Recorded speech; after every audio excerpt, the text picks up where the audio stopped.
महाराज जी, साधना में आसन का क्या महत्व है? किस तरह के आसन का प्रयोग करना चाहिए?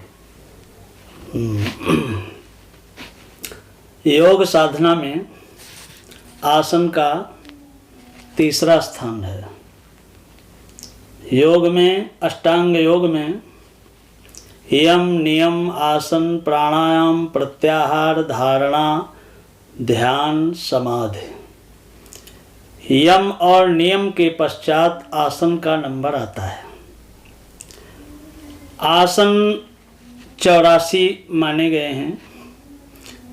सर्वश्रेष्ठ आसन पद्मासन कहा जाता है। जब हम कोई साधना करते हैं तो पद्मासन पर हमें बैठना चाहिए। उसमें रीढ़ की हड्डी सीधी होती है। अब इन आसनों का प्रयोग साधना में अगर करना है तो हमें कैसे आसन की आवश्यकता है? आसन 4 प्रकार के हैं।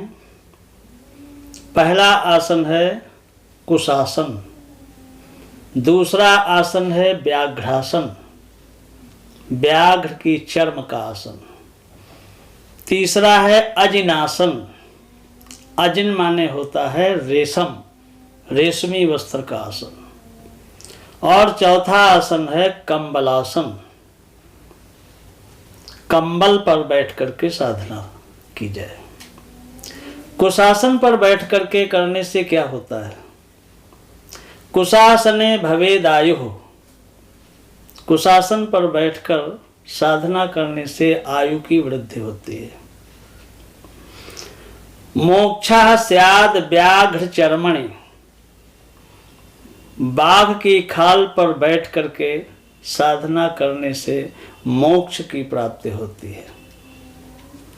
अजिने सर्व सिद्धि स्यात्, रेशम के आसन पर बैठकर साधना करने से सब प्रकार की सिद्धियां प्राप्त हो जाती हैं। कंबले सिद्धिरुत्तमा, और कंबल के आसन पर बैठकर साधना करने से उत्तम, सर्वोत्तम तरह तरह की सिद्धियां प्राप्त हो जाती हैं। अब इनके अतिरिक्त 4 प्रकार के और आसन हैं जिनका लोग प्रयोग कर देते हैं। जैसे भूमौ, पृथ्वी पर ऐसे ही बैठ जाते हैं बिना किसी आसन के। तो धरण्याम शोक संभवा, धरणी पर बैठ करके अगर हम साधना करते हैं तो हमारे जीवन में शोक की उत्पत्ति होगी। अगर हम पाटे आदि का प्रयोग कर देते हैं, काष्ठ के आसन पर बैठते हैं, तो काष्ठे व्यर्थ परिश्रमा, उसमें तो परिश्रम ही बेकार चला जाएगा।